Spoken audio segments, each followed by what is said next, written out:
দর্শক আমন্ত্রণ সংবাদরাতে আপনাদের সঙ্গে রয়েছে আমি তানজিয়া জুথি। আওয়ামী লীগের নিবন্ধন বাতিল ও নিষিদ্ধ না করে ঘরে ফিরবে না বলে হুঁশিয়ারি দিয়েছে এনসিপি। সরকারকে উদ্দেশ্য করে তারা বলছে, আওয়ামী লীগকে নিষিদ্ধ করতে রাজনৈতিক দল নয়, আলোচনায় বসতে হবে শহীদ পরিবারের সঙ্গে। এনসিপির সঙ্গে একাত্মতা জানিয়েছে ইসলামী আন্দোলন বাংলাদেশ সহ কয়েকটি দল। এই ঝিমেলের প্রতিবেদনে বিস্তারিত জানবো আমরা। ক্ষমতাচ্যুত আওয়ামী লীগকে নিষিদ্ধ করার দাবিতে বৃহস্পতিবার রাত থেকে প্রধান উপদেষ্টা ডক্টর মোহাম্মদ ইউনূসের বাসভবন যমুনার সামনে অবস্থান নেন জাতীয় নাগরিক পার্টির নেতাকর্মীরা। শুক্রবার দুপুরে ইসলামী আন্দোলন বাংলাদেশ সহ আরও কয়েকটি দল তাদের সঙ্গে যোগ দেয়। এ সময় এনসিপির দক্ষিণাঞ্চলের মুখ্য সংগঠক হাসনাত আব্দুল্লাহ বলেন, আওয়ামী লীগ নিষিদ্ধের রাজনৈতিক দল নয়, আলোচনায় বসতে হবে শহীদ পরিবারের সঙ্গে। আওয়ামী লীগকে কোন কারণে রাজনৈতিক দল মনে হয় আমরা স্পষ্ট করে বলতে চাই, ডক্টর মোহাম্মদ ইউনূস আপনাকে আলোচনা করতে হবে মুগ্ধর মায়ের সাথে, আপনাকে আলোচনা করতে হবে স্নিগ্ধর মায়ের সাথে, আপনাকে আলোচনা করতে হবে ওয়াসিমের মায়ের সাথে, আপনাকে আলোচনা করতে হবে আবু সাইদের বাবার সাথে। ইনকিলাব মঞ্চের মুখপাত্র শরীফুল ইসলাম হাদি প্রশ্ন তুলেন, ছাত্রলীগকে নির্বাহী আদেশে নিষিদ্ধ করা গেলে আওয়ামী লীগকে নিষিদ্ধ করা যাবে না কেন? এই জুলাইয়ের সরকারের এতদিনে গণহত্যার বিচারের জন্য প্রসব বেদনা শুরু হওয়ার কথা ছিল, তার এমনই বেদনা শুরু হয়েছে, সেই বেদনায় সে ফ্যাসিবাদের খুনি আওয়ামী লীগের রাষ্ট্রপতিকে পালাতে দেয় নাই, প্রোটোকল দিয়ে বিদেশ পাঠিয়ে দিয়েছে।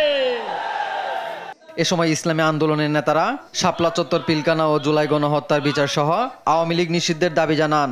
যে আওয়ামী লীগ মানুষের উপর অত্যাচার করছে, জুলুম করছে, মানুষকে হত্যা করছে, এই আওয়ামী লীগ তাদের ব্যানারে নিয়ে আর এই দেশের রাজনীতির জন্য করতে না পারে, এই দাবি নিয়ে আমরা আজকে উপদেষ্টা হয়েছি। আমরা যে ফ্যাসিস্ট সরকারকে 5 আগস্টের মধ্যে বিতাড়িত করছি, যে আমরা চাই তাদের পূর্ণ বিচার এবং বাংলাদেশের মধ্যে আওয়ামী লীগকে নিষিদ্ধ ঘোষণা করা। আব্দুল হামিদ বিগত সরকারের প্রেসিডেন্ট, সে কিভাবে গেল? এর সাথে 3 জন পুলিশ কর্মকর্তাকে সাসপেন্ড করে কোনো লাভ নাই। আমাদের উপদেষ্টাদের মধ্যে যারা জড়িত তাদেরকেও ছুঁড়ে ফেলতে হবে। দাবি আদায়ে বিকেলে শাহবাগে জড়ো হন আন্দোলনকারীরা। এই ঝিমেল, দেশ টিভি, ঢাকা। দর্শক, আওয়ামী লীগ নিষিদ্ধের দাবিতে অবস্থান কর্মসূচির খবর জানাতে শাহবাগ থেকে সরাসরি যুক্ত হচ্ছেন সহকর্মী তারেক মাহমুদ সুজন। তারেক, এই মুহূর্তে আসলে শাহবাগে পরিস্থিতি কেমন দেখছেন, সেই চিত্রটা যদি আমাদের দর্শকের সামনে তুলে ধরতেন।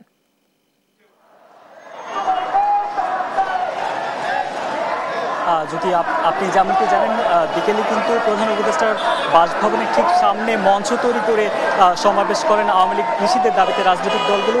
এরপর বিকেলে 4:30টায় সেই সমাবেশ শেষে মিছিল নিয়ে কিন্তু তারা এই শাহবাগ মোড়ে আসেন। এখন পর্যন্ত প্রায় 3 ঘন্টারও বেশি সময় ধরে তারা এই জায়গাটিতে অবস্থান নিয়ে নানান স্লোগান, বিক্ষোভ প্রকাশ করছেন। তারা যেমনটি বলছেন, আওয়ামী লীগ নিষিদ্ধ না হওয়া পর্যন্ত তারা তাদের এই বিক্ষোভ, এই আন্দোলন চালিয়ে যাবেন। এখানে মূলত জাতীয় নাগরিক পার্টি, ছাত্র শিবির হতে শুরু করে কয়েকটি রাজনৈতিক দল এবং সংগঠনের নেতাকর্মীরা এখানে রয়েছেন। আমরা তাদের সঙ্গে কথা বলেছি। তারা যেমনটি বলছেন, অন্তর্বর্তী সরকার এই 8-9 মাস ধরে আওয়ামী লীগ নিষিদ্ধের বিষয়ে তালবাহানা করছেন। তাদের এই একটি যৌক্তিক দাবি, এই দাবির প্রতি অন্তর্বর্তীকালীন সরকারের তেমন সদিচ্ছা তারা দেখছেন না। তারা যেমনটি বলছেন যে এতদিন খুবই শান্তি শৃঙ্খলাভাবে তারা দাবি জানিয়ে আসলো, সেটি যখন হচ্ছে না তখন তারা বাধ্য হয়ে রাজপথে আসতে তারা বাধ্য হয়েছেন। এমনটি জুলাই আগস্টে যে গণ আন্দোলন, সেখানে যারা আহত এবং নিহত হয়েছে তাদের পরিবারের স্বজনরা এখানে রয়েছেন। একই সঙ্গে বিগত যেই সরকার, আওয়ামী সরকারের আমলে যারা নানাভাবে নির্যাতন নিপীড়নের শিকার হয়েছেন তারাও কিন্তু এখানে এসেছেন। আমরা দেখতে পেয়েছি জুলাই আগস্টে আন্দোলনে যে শহীদ হয়েছেন তাদের পরিবারের সদস্যরা কিন্তু এখানে কথা বলছেন। তারা একই দাবি জানিয়েছেন যে আওয়ামী লীগকে অবশ্যই নিষিদ্ধ করতে হবে। দলটি তারা যেমনটি জানাচ্ছেন 15-16 বছর ধরে যেভাবে গুম খুন হত্যাকাণ্ডের সাথে জড়িত ছিল, তারপরেও এখন পর্যন্ত কেন অপেক্ষা, কিসের অপেক্ষা, সেটি তারা মানতে চাচ্ছেন না। আমরা এই জায়গাটিতে দেখছি মূলত পুরো শাহবাগ যে চত্বর পুরোটাই কিন্তু দখলে আন্দোলনকারীদের, এবং নানান স্লোগান দিচ্ছেন আওয়ামী লীগের নিষিদ্ধের দাবিতে। এর আগে গতকাল রাতে কিন্তু আপনি জানেন হাসনাত আব্দুল্লাহর নেতৃত্বে প্রধান উপদেষ্টার বাসভবনের সামনে থেকে কিন্তু এইবারের এই আওয়ামী লীগ নিষিদ্ধের দাবিতে এই বিক্ষোভ বা এই দাবি কিন্তু শুরু হয়। এরপরই আজকে আমরা যেমনটি দেখছি শুধু এখানে করে অন্যান্য যে রাজনৈতিক দল তারাও কিন্তু এখানে উপস্থিত রয়েছেন এবং এই দাবিতে তারা দেখছেন সংবাদ রাত। আওয়ামী লীগ নিষিদ্ধ করার দাবি গুরুত্বের সঙ্গে বিবেচনা করা হচ্ছে বলে জানিয়েছে অন্তর্বর্তী সরকার। শুক্রবার এক বিবৃতিতে কথা জানানো হয়। বলা হয় সরকার রাজনৈতিক দলগুলোর সঙ্গে আলোচনা করে দ্রুত সিদ্ধান্ত নেবে। সে পর্যন্ত সবাইকে ধৈর্য ধারণ করার আহ্বান জানায় সরকার। এদিকে আওয়ামী লীগ নিষিদ্ধের বিষয়ে আইন উপদেষ্টা আসিফ নজরুল এবং তথ্য উপদেষ্টা মাহফুজ আলম বলেন, দল হিসেবে আওয়ামী লীগের বিচারের প্রভিশন যুক্ত করা হয়েছে। বিচার কাজ ত্বরান্বিত করতে ট্রাইব্যুনাল 2 গঠন করা হয়েছে। ইউসুফ ভুইয়া জানাচ্ছেন এর বিস্তারিত।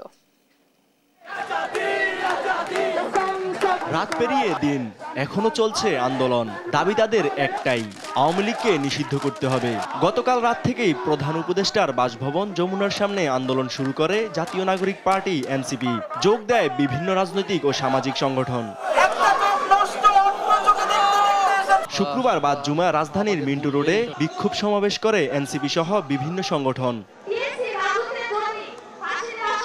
এদিকে দাবির মুখে আওয়ামী লীগ নিষিদ্ধের বিষয়ে গুরুত্বের সঙ্গে বিবেচনা করছে সরকার। এক বিবৃতিতে এ তথ্য জানিয়েছে অন্তর্বর্তী সরকার। বিবৃতিতে বলা হয় সরকার রাজনৈতিক দলগুলোর সঙ্গে আলোচনা করে দ্রুত সিদ্ধান্ত নেবে। সে পর্যন্ত সবাইকে ধৈর্য ধারণ করার আহ্বান জানায় অন্তর্বর্তী সরকার। এদিকে সাবেক রাষ্ট্রপতি আব্দুল হামিদের বিদেশ গমন ও আওয়ামী লীগ নিষিদ্ধ নিয়ে আইন উপদেষ্টা আসিফ নজরুল বলেন, তার বিরুদ্ধে কিছু মানুষ মিথ্যাচার ও আক্রমণাত্মক বক্তব্য সামাজিক যোগাযোগ মাধ্যমে প্রচার করছে। সাবেক রাষ্ট্রপতি আব্দুল হামিদের দেশ থেকে তার কোনো সম্পৃক্ততা নেই বলেও দাবি করেন তিনি। আওয়ামী লীগ নিষিদ্ধের বিষয়ে আইন উপদেষ্টা সম্ভাবনার কথাও জানান। এদিকে তথ্য উপদেষ্টা মাহফুজ আলম ফেসবুক পোস্টে বলেন, দল হিসেবে আওয়ামী লীগের বিচারের প্রভিশন যুক্ত করা হবে। ইউসুফ ভুইয়া, দেশ টিভি, ঢাকা। দর্শক, ছিল এখনকার সংবাদ রাত। পরে বুলেটিন দেখার আমন্ত্রণ রইল। ধন্যবাদ সবাইকে সাথে থাকার জন্য।